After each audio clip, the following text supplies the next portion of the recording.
India south ஆப்பிரிக்காவுக்கு எதிராக T20 சீரிஸை வென்றது மட்டுமல்லாமல் அமெரிக்கா வீவர்ஷிப்பை தட்டி தூக்கியிருக்காங்க. அந்த 2 நபர் விளையாடும்போது திலக் வர்மா, சஞ்சு சாம்சன்.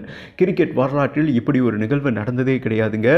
அமெரிக்கா பீப்புள் வந்துட்டு என்ன சொல்கிறது, ஃபுட்பால் ஆர்வமாக பார்ப்பாங்க, பேஸ்பால் விளையாடுவாங்க, வாலிபால் விளையாடுவாங்க. ஆனால் இந்த 2 பேர் விளையாண்டதை வந்துட்டு அமெரிக்கா வீவர்ஸ் வந்துட்டு இந்த மேட்சை பார்த்துருக்காங்க. அதிக வீவர்ஷிப் வந்துட்டு அமெரிக்காவுக்கு போனது இதுவே முதல் முறைங்க. ஒரு இந்திய டீம் ஆட்டம் வந்துட்டு அமெரிக்கா ஃபேன்ஸ் பார்த்தது இதுவே முதல் முறை. வீவர்ஷிப்லாம் அங்கே தட்டி தூக்கியிருக்கு. இது ஒவ்வொரு கிரிக்கெட் ஃபேன்ஸுக்கும் பெருமிதம் அண்ட் நம்ம கிரிக்கெட்டுக்கும் பெருமை தேடி தந்திருக்காங்க. அமெரிக்கா லெவலில் கொண்டு போயிருக்காங்க என்றே சொல்லாங்க. திலக் வர்மா அண்ட் சஞ்சு சாம்சன் ஏகப்பட்ட உலக சாதனை. இந்த மேட்சே சொல்லப்போனால் இவங்க 2 பேர் விளையாண்டது ஹிஸ்ட்ரி மேலே ஹிஸ்ட்ரி ஹிஸ்ட்ரி ஹிஸ்ட்ரி ஹிஸ்ட்ரி வார்த்தையால் சொல்ல முடியாது. இவங்க 2 பேரும் 86 பால் ஃபேஸ் பண்ணி 216 ரன் அடிச்சிருக்காங்க. பார்ட்னர்ஷிப் இதுதாங்க ஹையஸ்ட் பார்ட்னர்ஷிப் T20 வரலாற்றில். சேம் டைம் பார்த்தீங்கன்னா தொடர்ந்து 2 சதம் அடித்த ஒரே பிளேயர் கிரிக்கெட் வரலாற்றில், T20 கிரிக்கெட் வரலாற்றில் திலக் வர்மா தாங்க.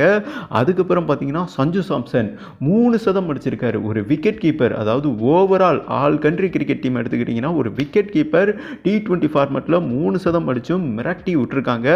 அதே மாதிரி 23 சிக்ஸர், 17 பவுண்டரி.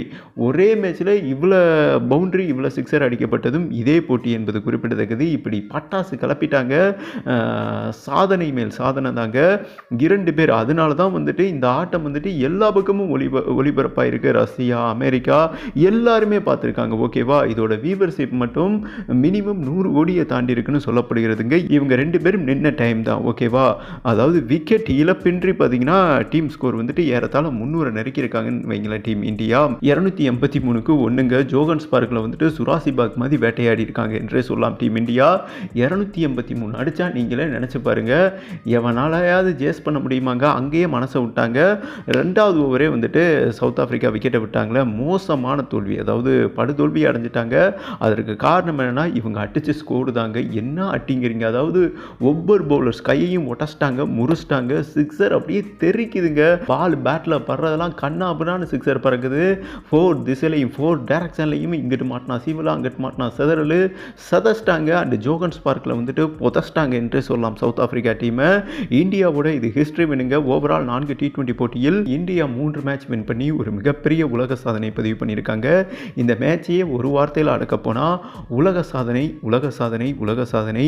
இது யாரால் நடந்ததுன்னு கேட்டிங்கன்னா திலக் வர்மா, சஞ்சு சாம்சன். திலக் வர்மா, சஞ்சு சாம்சன், அதாவது வந்தா ராஜாவை தான் வருவான்னு சொல்லுவாங்க இல்லையா, அந்த மாதிரி வந்துட்டு, அதாவது சஞ்சு சாம்சன் அடித்தா 100 தான், இல்லாட்டினா டக்கு தான்டா. ஆனால் இவர் வந்துட்டு இனிமேல் நான் அடித்தா 100 தாண்டா அடிப்பேன் அப்படின்னு அடிச்சிருக்காரு என்று சொல்லலாம் திலக் வர்மா. சேம் டைம் பார்த்தீங்கன்னா சவுத் ஆப்பிரிக்கா பிளேயர்களே எந்திரிச்சு சல்யூட் பண்ணியிருக்காங்க என்பது குறிப்பிடத்தக்கதுங்க. ஓவரால் 2 பிளேயருக்கும் வந்துட்டு சேர் பண்ணாங்க. அது மட்டும் இல்லாமல் சிக்ஸர் என்னங்க இப்படி அடிக்கிறாங்க. 10 சிக்ஸர் திலக் வர்மா வீசுறாரு, அவர் 10 சிக்ஸர் வீசுறாரு. எவ்வளவோ T20 கெரியர் வந்துட்டு மாறி இருக்குன்றே சொல்லாங்க. இப்போ இருக்கிற யங்ஸ்டர் பிளேயர்கள் பார்த்தீங்கன்னா சிக்ஸரை சிங்கிள் டீம் மாதிரி அடிக்கிறாங்க, கொசுவை தட்டுற மாதிரி தட்டுறாங்க. பாஸ்ட்லாம் எடுத்துக்கிட்டிங்கன்னு வைங்கள, ஒரு சிக்ஸர் அடிக்கவே பேட்ஸ்மேன்கள் முக்குவாங்க. கிரிக்கெட் வேறு பரிமாணத்துக்கு மாறி இருக்குது. அண்டு சவுத் ஆப்பிரிக்கா சொந்தமல்ல, இந்தியா வின் பண்ணி ஒரு மிகப்பெரிய உலக சாதனை பதிவு பண்ணியிருக்காங்க. 11 பேரை 2 பேர், அதாவது கத்தியால் யுத்தத்தில் வீசுவாங்க பார்த்தீங்களா, அந்த மாதிரி பேட்டால் வீசியிருக்காங்க என்பது குறிப்பிடத்தக்கது.